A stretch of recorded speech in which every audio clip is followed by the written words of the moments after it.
Hey YouTube, how you doing? How you doing? Today I wanted to come and talk about two things. Those two things are taking care of yourself, self-care, which is super duper important, especially during a time like this when fear is just fear is just so prominent. If you look right, there's somebody fearful. You look left, there's somebody fearful. Up, down, around, however you look, you can find a person who is completely stressed out, completely living in a fear-based mentality. And it's like, how do you keep yourself grounded and enlightened and balanced when there's so much around you that it's like fear. And then you just like, but I'm good. Like, but I'm fine. So I want to talk about that, like recognizing that your energy, that where you are does not have to match the people around you, and knowing when it does, when you feel other people's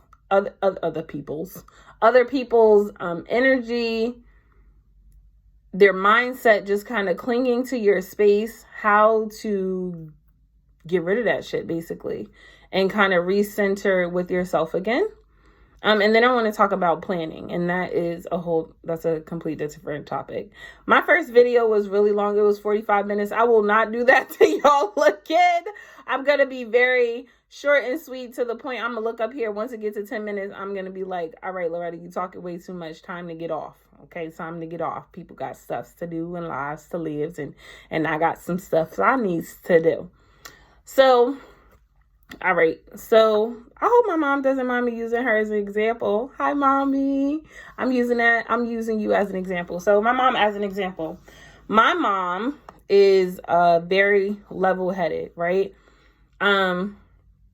She also is an essential worker, so she has to go to work, right? She can call off, but that's also not who she is. Like, she absolutely loves her patients. She actually loves working with people, taking care of people. She will tell you in a heartbeat, like, they are what moves her. They are what drives her. That's her passion. That's why she's here. That's why God put her here, to make sure she's doing that work. And even though my mom has that mentality, not everybody around her has that mentality. Meaning, there are some people who are in this position. And first of all, let me just say, I'm not an essential worker. I can't imagine what it feels like, what it looks like to be on the front lines of this, y'all. I'm not, that's not what I'm saying. That's not what I'm here for. You got to go to somebody else's video for that, because I can't give you that. But what I can talk about is mindset. So my mom is like, she loves her patients. She loves her patients, and she is going to make sure that they are okay. Now, we all know this COVID thing is everywhere. It's everywhere. It's everywhere. It's everywhere. Okay, it's at her job. It's everywhere. And the fear level went from it being down the street, like, you know, when something is close but it's not that close, it's close enough to scare you, but it's like not here with you, so like you're not that scared. Like, you can still go about your day and still be like, okay, I'll be careful, but you know, I'm not going OD because I know it's not here. But when it gets here, it was a different tone. However, my mom was caught in the crossfire of like trying to balance this tone now, trying to balance this perspective. Because for her mindset was that she's here to care for the patients. And she knows what she's doing. She knows that she's doing God's will. She also strongly believes that her vibration is high, and that if she does the right things, then she will be protected. And not that she will be, she is protected. And then there are other people who were just, they eat, they breathe, and they live this and by choice. I'm going to say that because some of us, not me, I'm sorry. Some people are in it. They eat, they breathe, the nurses, right? The doctors, they eat, they breathe, they live it because they have to, because it's so traumatic right now. It's devastating, honestly, to watch people. It's heartbreaking to be in this place. But my mom struggled with when the people around her, when it became more than 3, let's say more than 6 people, who then came in every day and was paranoid, who like talked to her and you could hear it in their voice, just how scared they were. They didn't want to come to work. And she was, and she's not saying, she wasn't saying, you getting on my fucking nerves. But what she felt was, you getting on my fucking nerves. Because all I want to do is care for these people. And you're fucking up my mindset. And so what I'm here to talk about is, what do you do when people are fucking up your mindset? What do you do when you're here and then you got these people that are here wanting to bring into chaos? First, you have to recognize it. The first thing you have to do is you have to know where you are in regards to where everybody else is. First, understand your level and their level. And then 2, make a choice. Choose what is it that you want to feel? Where do you want to be? And 3, respond.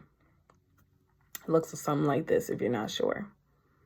I recognize that this person has a very fearful mindset, but I recognize that I'm not scared during this time because I feel protected. And I know that I'm doing the work that God has sent me to do. I recognized it. What the fuck did I say 2 was? Y'all, I forgot. 1, recognize. I said 3 was respond. Oh, shit. I'm going to have to restart this video because I don't know. Give me a second, y'all. Let me think. Y'all judging me. Don't judge me.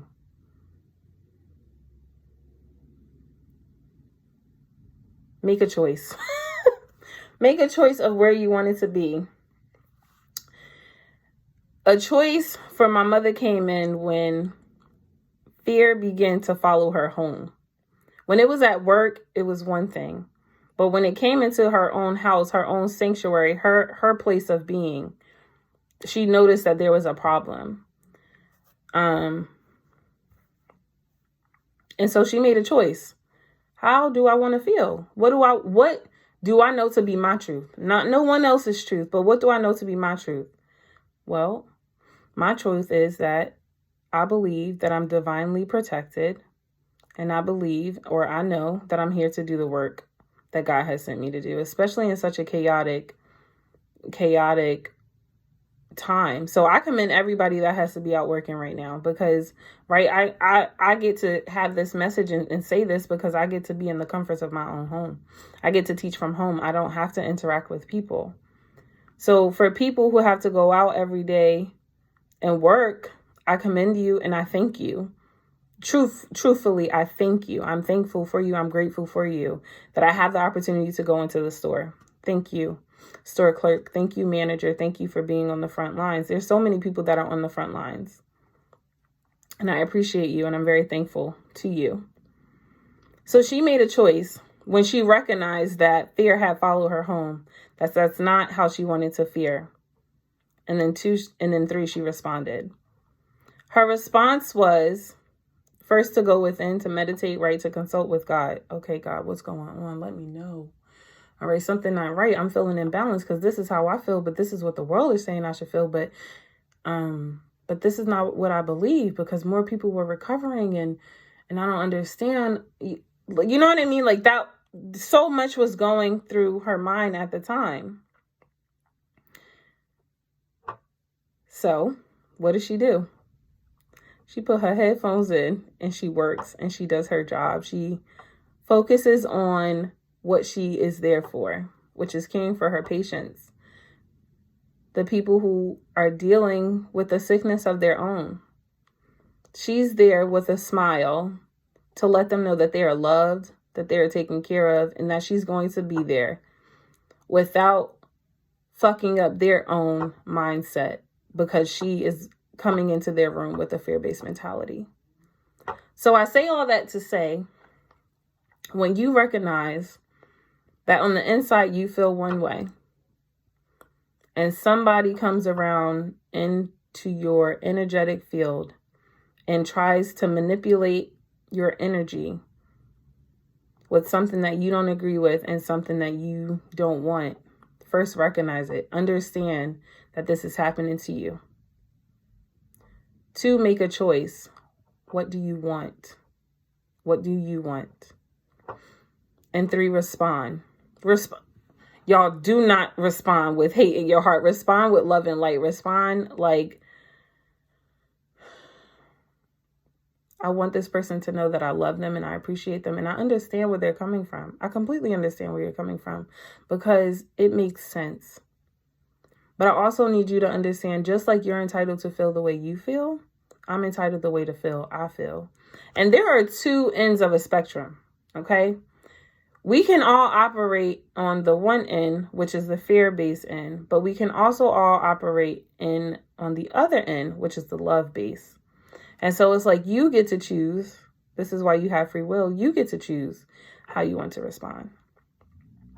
So, okay, that's one topic. That was a little heavy. I felt to get a little heavy in here. I hope that resonates with you, and I hope that makes sense in any way, and I hope that you're able to apply that in the way that you need to apply it. And then the next thing that I wanted to talk about was planning your day, because, okay, for me, I'm not speaking about everybody, but for me, I have lots of time on my hand. And I don't mean lots of time like I ain't got no job, y'all. I got work to do, okay? Especially being a special ed teacher, the paperwork still needs to be done. The teaching still needs to happen just like everybody else is teaching, and the paperwork still needs to be done. So once all the teaching stuff happens, the paperwork stuff needs to happen. What I'm grateful for is the opportunity to learn how to prioritize, because when I was in the classroom, everything was pushed together all at once, and I struggled really hard with figuring out how to balance the 2. And now I have days, right? I have my entire full day of how I want to schedule my day. I feel like I'm my own business person. I love it, y'all. You know what an entrepreneur feels like when they wake up in the morning, they get to decide what their schedule is like. They don't have to answer to anybody, or they might have to answer to something, but they get to decide when they do it, how they do it, why they do it. That's what I feel like, and I love it. I'm not even gonna lie. I absolutely love it. I receive it. Jesus, thank you.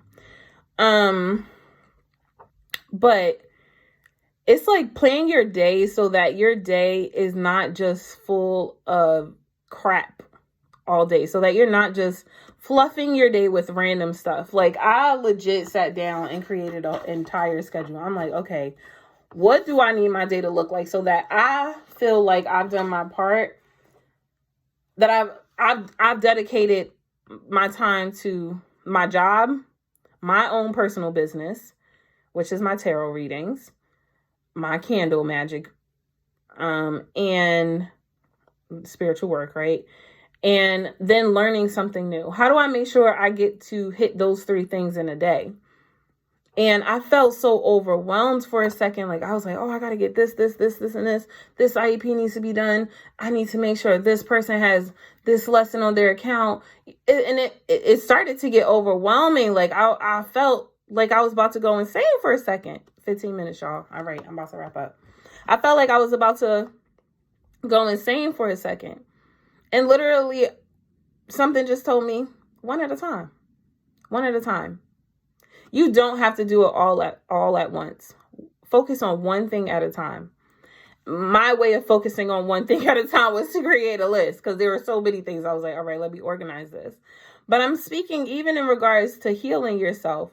Focus on one thing at a time. If you're like, okay, I struggle with depression, anxiety, eating, y'all, I would eat you out of house in the home. You know what I learned though? Since I've been home, I actually don't eat like that. I'm an emotional eater. That is what I've learned. It's not that I've actually lost weight being in the house. It's not that I'm eating all the time because I just like food. I mean, I do like food, but it's like, no, I'm eating because I was stressed out. My life there were so many uncontrollable things that one thing I controlled was the food I ate. So, okay. So it's like, take one thing that has been keeping you down in a low state. Just take one thing that it is that you want to focus on and focus on that. Don't feel like you have to combat all of your issues all at once, because when you do that, the stress of having so much to do stops you from doing what it is that you need to do. Does that make sense? So I really want you to just focus on one thing that you want to do. What is one thing? Like, okay, for me, the one thing I really wanted to focus on when I first decided, I need to fix my mental state was my suicidal thoughts. I looked at, why did I feel like, and this is just for me, right? I also went to counseling, y'all. I didn't do this all by myself. I did seek help. So I'm not telling you to do this all by yourself, but I'm letting you know the parts that I did do by myself. I looked at, why was I so upset? I literally took out my journal. I don't have my journal over here, of course, so I'll grab this paper. Look, there's more information on there. That's my teacher, my work. Whatever. I took out a piece of paper and I just wrote down the reasons why I wanted. I made a list, basically. Split the paper into two sides. On one side, I wrote the reasons why I felt suicidal. What was wrong? What was hurting me? What was the pain that I was feeling? And then on the other side, I wrote the things that I was happy about in my life. That right there, I think, was really what pushed me to continue to strive to do better, because I actually found out that it wasn't a lot of pain that I was dealing with. Like, and I mean, in terms of the list being long, it was the intensity of the pain that I was feeling. Y'all understand what I'm saying? My list of happiness was so much greater than my list of sadness. It's just that the weight of the sadness was just so heavy that I felt the need that I didn't want to be here anymore. So I say all that to say, maybe that's one thing y'all should do tonight. Make a list. What makes you happy, or what are you happy about, and then what is your pain? Remember, just pick one thing that it is that you want to focus on in regards to healing. Yeah, absolutely. Absolutely do that. I want to pull a self-care card. Watch Spirit be like, it's something else. All right, let me stop. Watch Spirit be like, it's something else. Because y'all know I like to end with tarot, right? And I said I wasn't going to go over 20 minutes. Actually, I'm going to keep this out, but I actually would like to pull a different card. I'm not really sure why, but yeah. So let's just see what message Spirit has for us tonight, and then we're going to close out. And then I'm so grateful that I was able to come on here today. Heart chakra. Y'all, absolutely. Connect with your heart. Really think about who you are and the outside of all the bullshit that tries to hold you back. Really think about who you are at your heart center, at your core. Your heart is your core of your being. And it's like, really connect with your heart. Understand who you are. And I bet you're going to love that person. You're going to love that person. I say you're going to love that person because at the core of all of us is a light being. Is a light being. There's so much hurt and pain on top of that we often can't see it. But if we get to the core of our hearts, I hope that you will find a light being. Yeah. It helps you to connect with your power. All right, last one, and then we're just gonna pull one card and see, because I'm at the 19-minute mark, y'all. And I said I wasn't gonna do this to y'all again. So let's just look what fell back out. Power, absolutely. Connect with your power. Connect with your power. New beginnings. Did we get this card last time? New beginnings. Absolutely. Absolutely. Heal yourself. Heal yourself. It's possible. Connect with your strength. Connect with your inner being so that you can have a new beginning in life. So that you can have a new perspective. Remember, I said we're going to be able to leave the house soon, y'all. And when we do, who do you want to be? What do you want to be? Think. Maybe that's what we should do too. There's so many things we could do, y'all. At your heart center, who are you? Who do you want to be? What do you want to do? Who are you? What are you here to do? What's your passion? What lights you? Okay, what sparks your fire? And it's like, write about that and connect with that. It's beautiful. It's a beautiful being in there. You're a beautiful person. Let's see, just a self-care card, one that we can all do tonight, Spirit. Even I'll do it, and I'll even post it when I do it. That's to keep everybody accountable, to let you know I'm not just out here telling you stuff, but then I'm out here living the life too. I do have that I want to read a new book tonight. That's one thing that I'm doing. I'm reading a new book about investing. That's me. All right, Spirit, one card for us, please. What can we do tonight or during the next time? Because who knows when I'll upload again. I don't know. Watch a movie. We all can do that. I'll post a video of me watching my new favorite movie. What the heck is the name of it? Frozen 2, y'all. I love me some Frozen 2. Okay, I don't know if y'all saw it. I don't want to do a spoiler alert, but the ending, oh, that's how I feel. That's how I feel on the inside. Like, when I've truly, y'all watch Frozen 2. I think I said this the last time, but please watch Frozen 2. It's like, if you want to know what it's like to be on a spiritual journey, Frozen 2, y'all. Frozen 2, y'all. And then underneath the bottom of the deck, if you can't watch a movie tonight, write a gratitude list. Didn't we just talk about writing lists? Write a gratitude list. Write a list of all the things that you are grateful for. All the things that you are very happy for. I love y'all. I'm so grateful I was able to come on here tonight before I started reading my book and doing my own stuff. I love you all so much. And I will see you next time. Bye.